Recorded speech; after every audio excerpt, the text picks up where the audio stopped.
Hello, welcome to Frag Radio.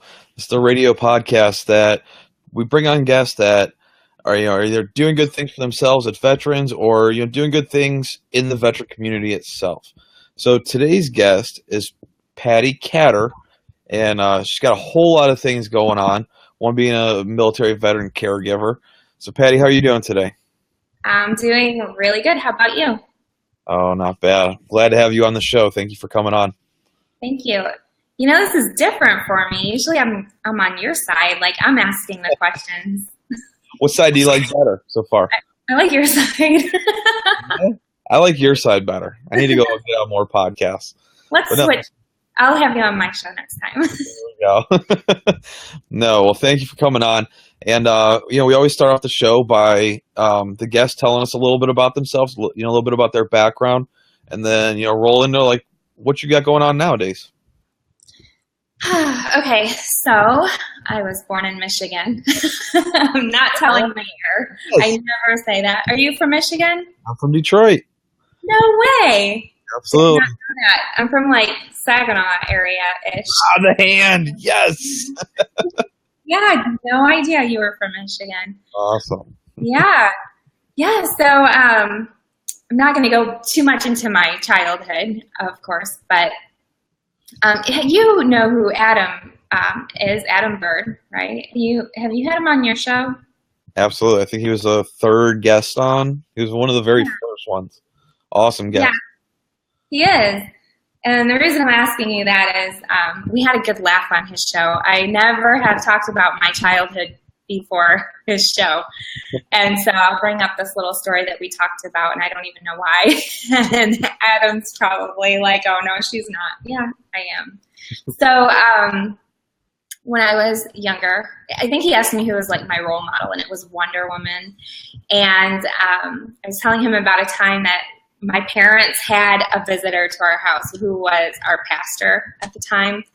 And my sister bet me $1 that I would not run downstairs in my Wonder Woman underoos and snow boots and yell Wonder Woman 3 times while spinning around in circles and then run back up the stairs. And I think I was maybe like 7 or 8 years old. And so I did.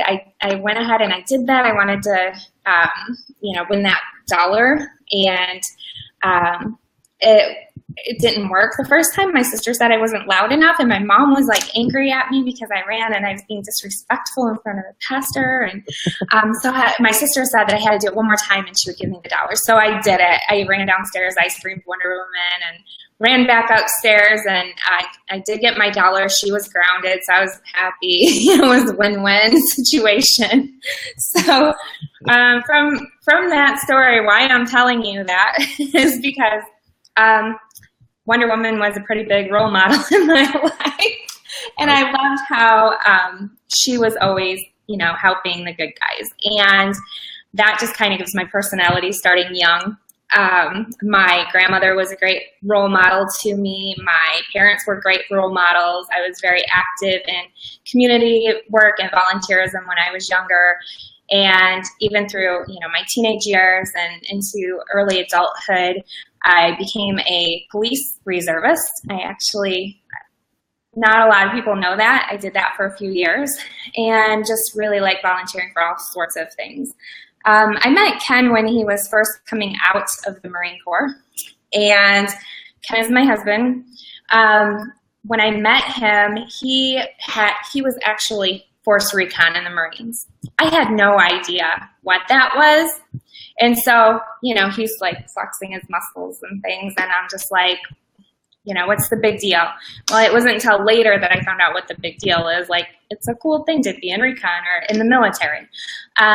But since he was just getting out and I didn't really go through that experience of him being in the Marine Corps with him, I didn't really get it. After that, he was a police officer for 10 years. We owned a really large home in Michigan. We had 30 acres, and we were pretty set. And then 9/11 happened. And during that time, it was when Ken's wheels started turning about he should join the military again. I wasn't really sure. I wasn't against it. I actually thought it sounded like the right thing to do because my whole life I grew up volunteering and appreciating military, appreciating law enforcement, and those who protect our country. So he did end up joining the military again post 9/11, and that was the beginning of my life as a military wife. Awesome. Yeah. So, do you have any questions for me? Okay. So Ken joined the Army, and he then was shortly sent to clean up after Hurricane Katrina, after his training and all that time, that happened. After that, he was shortly then deployed to Iraq.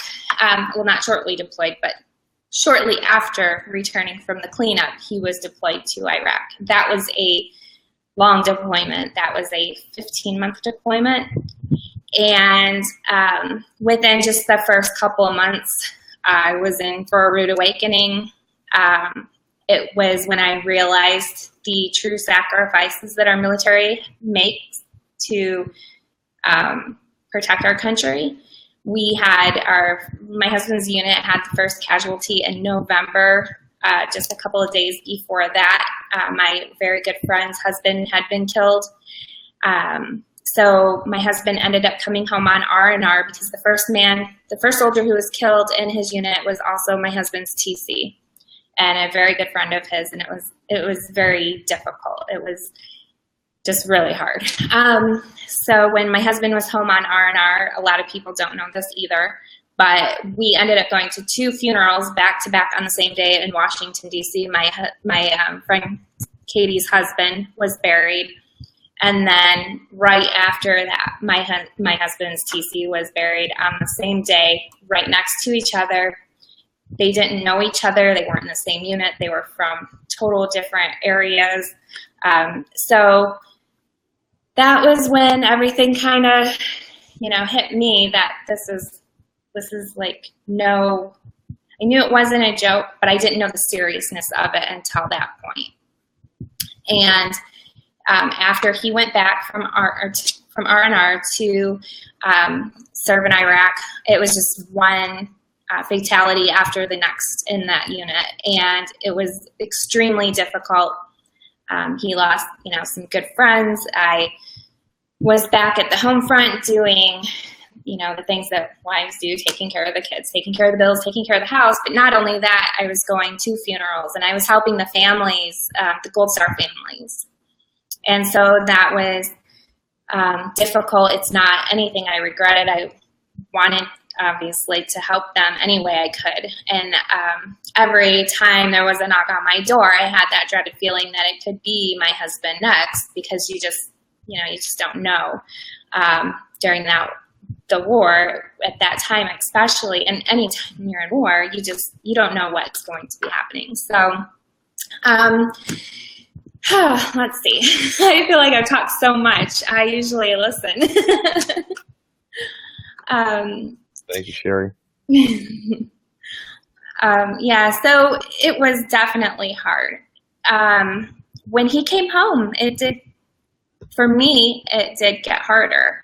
Already he had been gone several months, actually, from the time his R&R ended, which was in November 2016. It was not again until October 23rd, or not 2006, sorry. It wasn't until October 23rd, 2007 that I did see him again. In between those times, it was a very short amount of time that I could talk with him on the phone. I think he could talk up to possibly 8 minutes at a time when he did call, if he could call. Sometimes, I am not sure when you were deployed. Now I want to ask you. It's so hard for me not to ask you questions, Nicholas. Go ahead, ask me. Okay, so what about, how long were you in the military? Okay, so I did 13 years. I was Air Force. So my first deployment was Qatar, and my second deployment was UAE. So a little different. I wasn't in combat zones. I wasn't getting shot at. I was an aircraft mechanic. So I was, in the 140-degree heat fixing airplanes. But we have, in the Air Force, a little more luxuries than the Army did. So I got to call quite a bit more. We had internet. most time, you know. So it's a little bit better on my end. I did hear about those bases that you guys stayed at. I heard they were pretty plush, some of them. They're getting better. When I was my first deployment, we were in tent still, and it still wasn't as bad as a lot of the guys got it. That are in Iraq, Afghanistan. I wasn't getting shot at, so nobody was trying to kill me there. So I can't complain.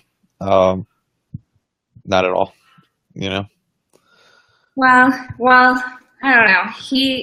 I think that it still wouldn't be an easy place to be. Compared to home, Absolutely. But I understand what you're saying for sure. One of the things I wasn't prepared for is when Ken came home, I was not at all prepared for that. I had this huge disconnect anyways.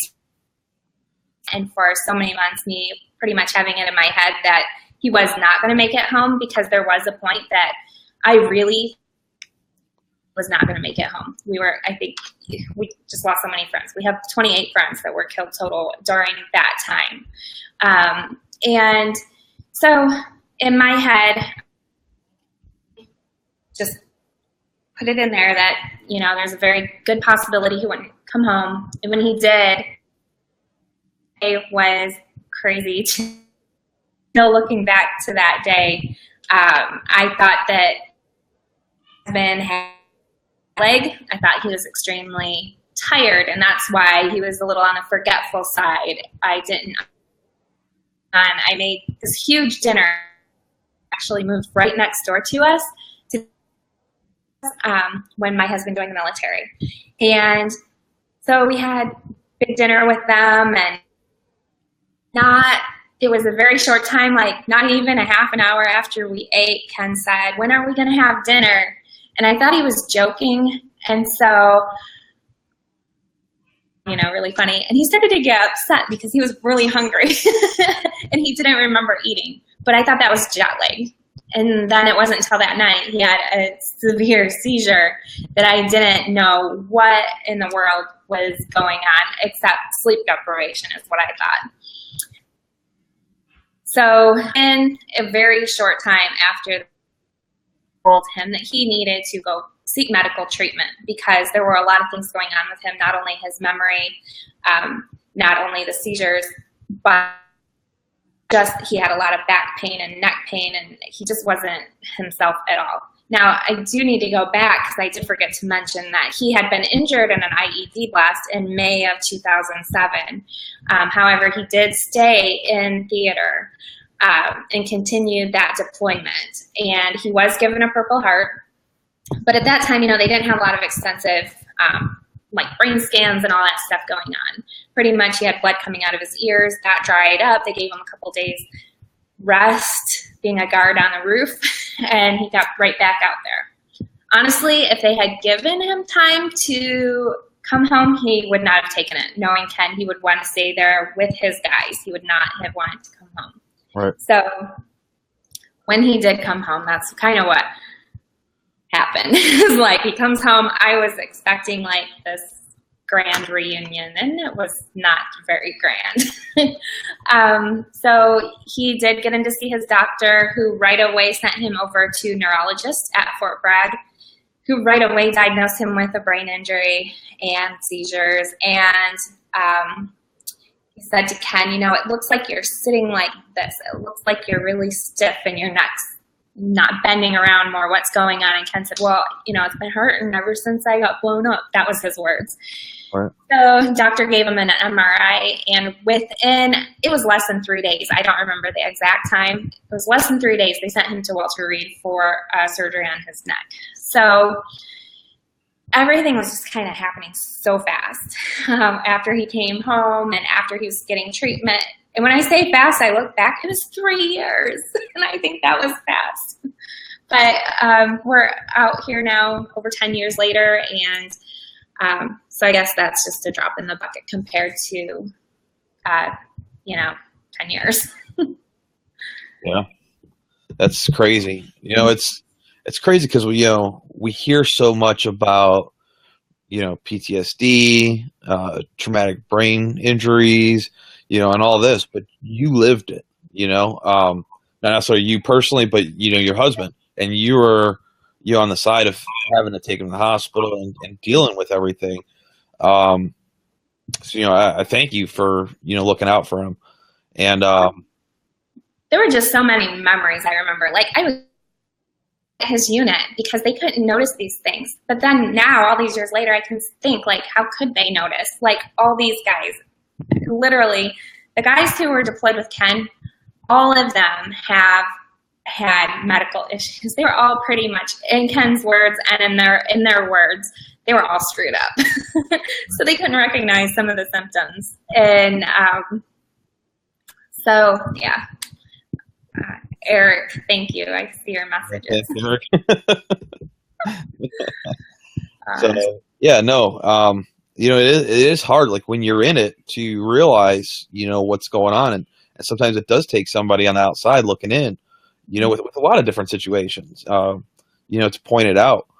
And, it's definitely something that everybody in the community, anybody involved with veterans, needs to know that these things are real.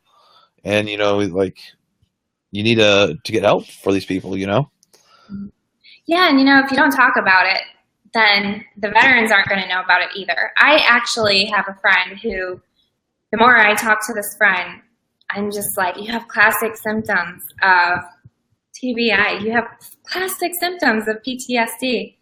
And he was like, literally, I didn't even know about TBI until recently, pretty much talking to me, which was incredible because here we've been dealing with it for 10 years. This guy had been deployed before that. He didn't know about it. And so the reason that I talk about it so much is because I want to help the other veterans. And also it makes me feel good to know that I can use the experiences that we went through that really sucked to help other people. That somewhat makes it better, Oh yeah, absolutely. No, I'm glad you're using your experience to help others. And what are you doing to help others? Like, what do you do, as far as, like, touching base with other people and getting the word out there? So I actually started doing a lot of advocacy way back when Ken was still in the military. And there's just so much to our story. I feel like it should be like a novel chapter book or something, or an encyclopedia. I don't know. But it's a lot. So when he was deployed back in 2006, in April 2006, 2006? Holy smokes. Yeah, 2007, sorry.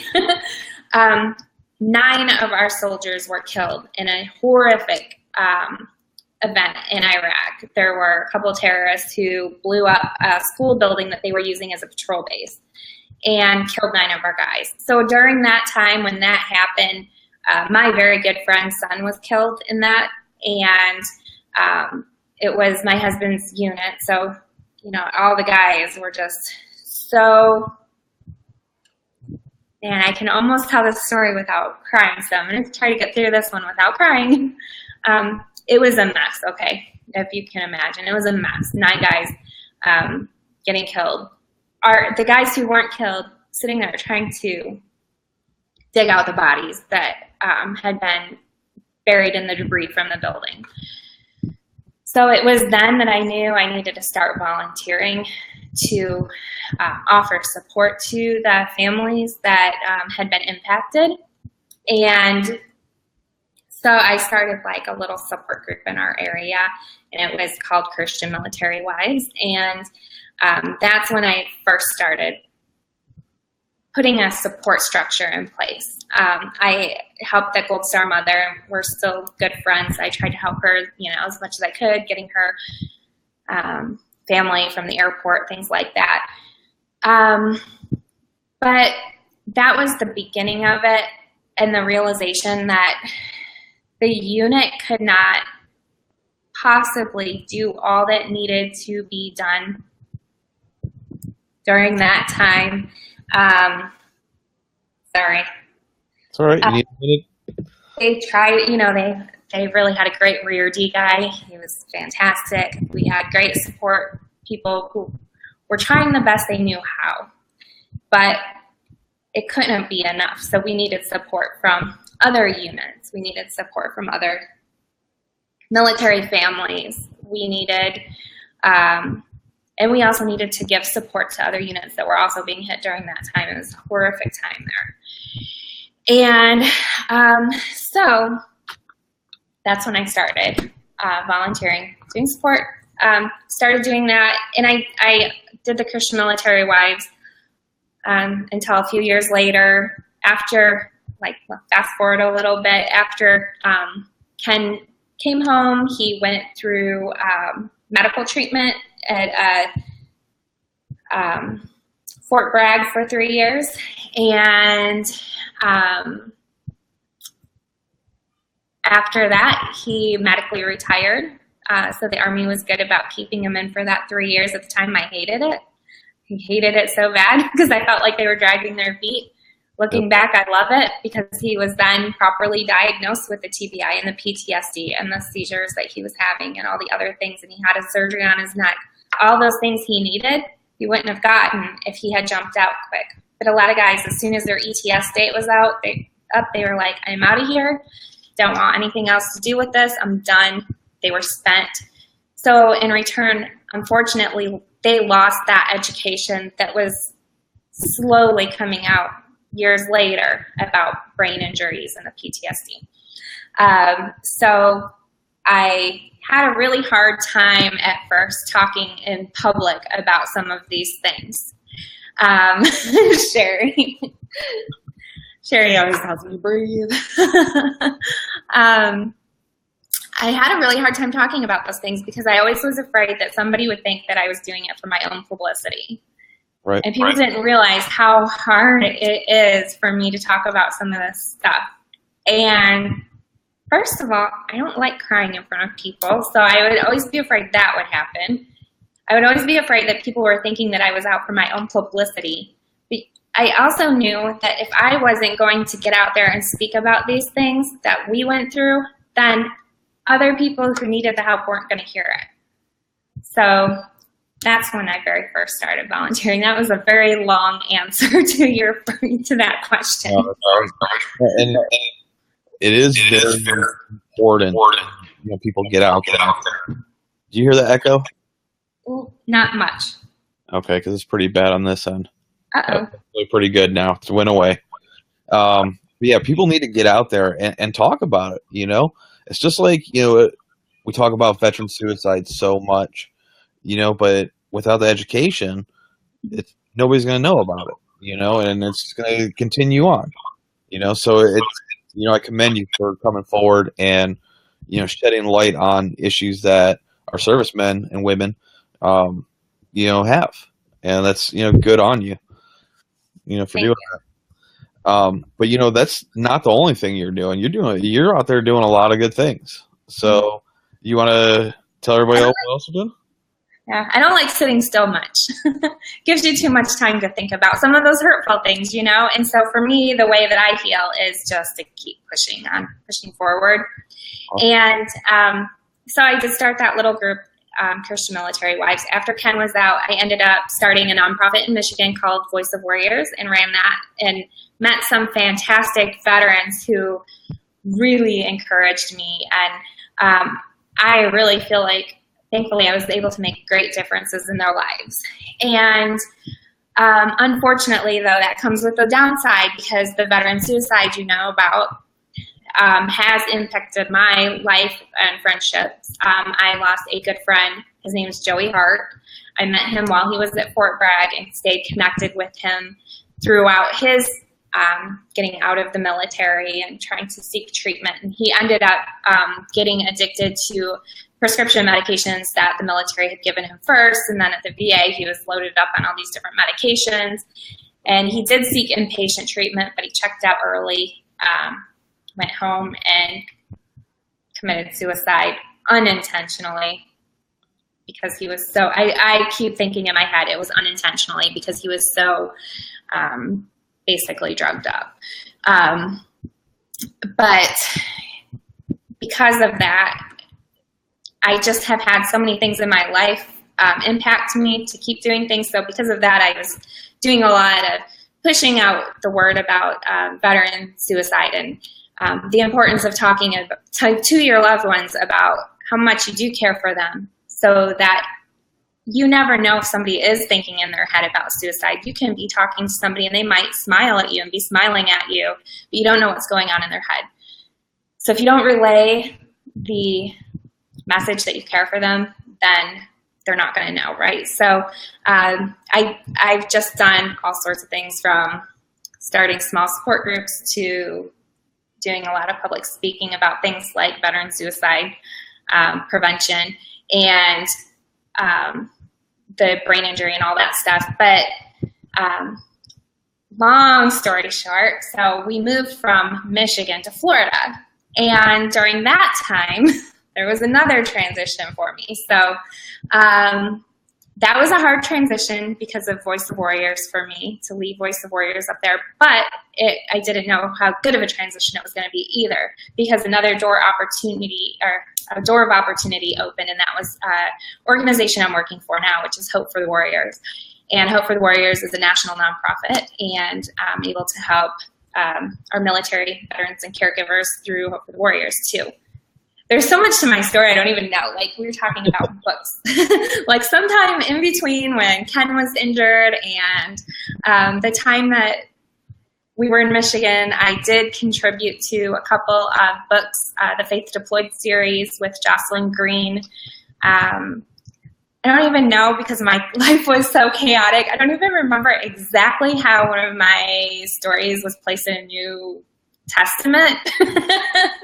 I was telling you early, Jocelyn Green submitted that, and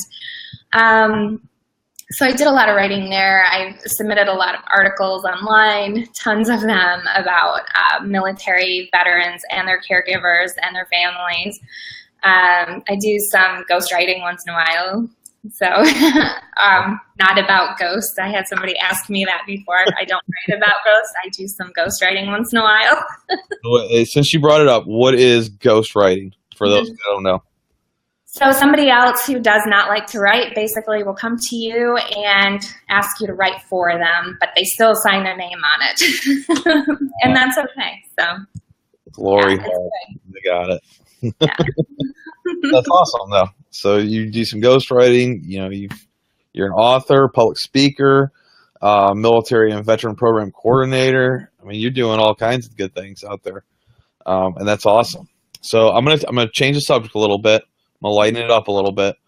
Okay. I don't know, because growing up, my two cousins, both females, were huge into Wonder Woman as well.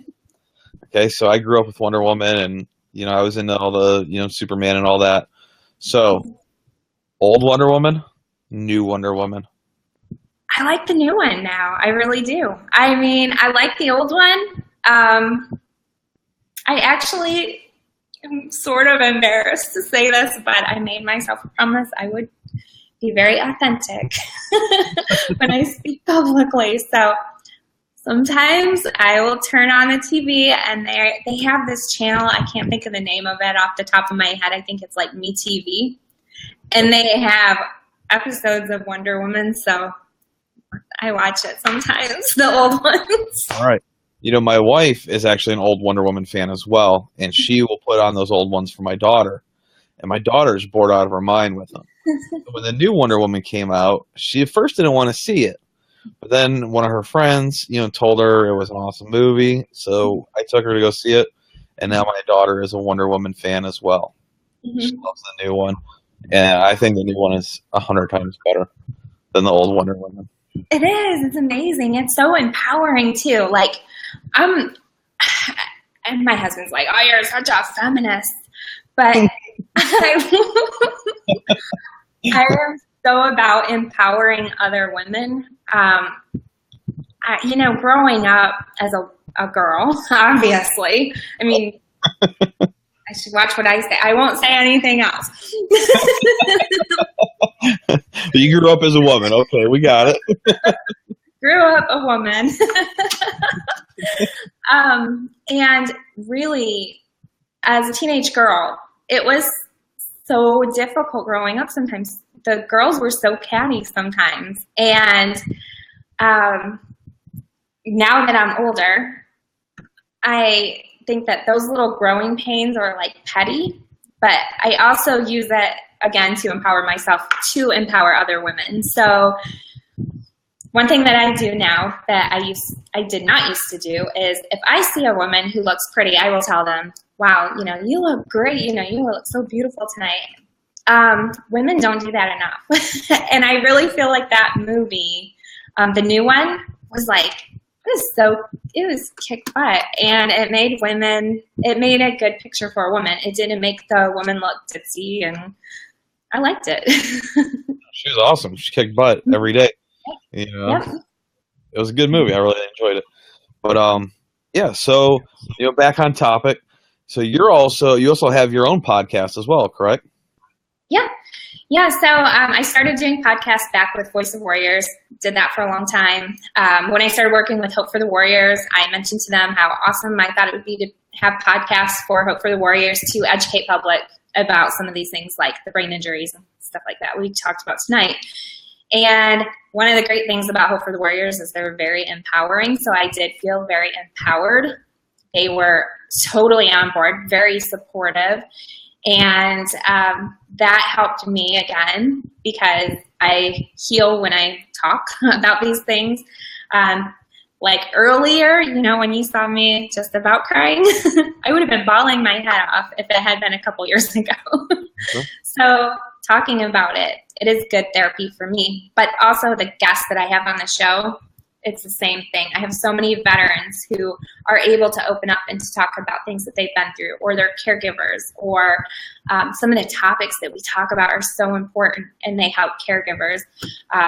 Some of the things that, actually we had a support group last night. We have an online support group as well besides the podcast, and we talk about different things. And some of the things we talked about were like keeping friendships as a caregiver. There's a lot of things that you do as a caregiver that you lose your identity and you lose yourself being, because you're taking care of your veteran, you're taking care of your family, you're taking care of the house, you're taking care of everything except for yourself sometimes if you're not careful.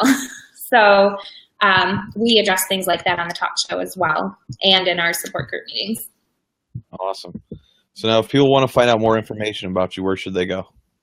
I have a website. It's pattypatter.com, and that's just some of my writings that I do, just journaling, blogging. If somebody needs help writing something, you can email me there at pattypatter.com. And then if they want to contact me about veteran services, I'm not working tonight, but I do, when I am out, Hope for the Warriors is part of my life, so I like to plug them when I can. If you go to Hope for the Warriors, it's hope and then the word for, FOR, thewarriors.org. If you're a veteran, if you're a caregiver, family member of a veteran who needs some help and guidance, go there and apply for assistance.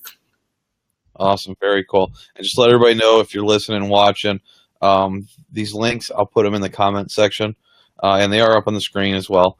So if you forget what it is, you want to come back later, look, they'll be in the comments. So you don't have to go through the whole video again. But very cool. You're doing some awesome things out there.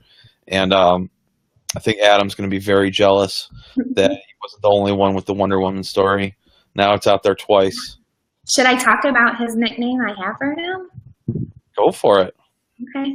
So Adam Bird, he should have been on the show tonight because he's not here to defend himself.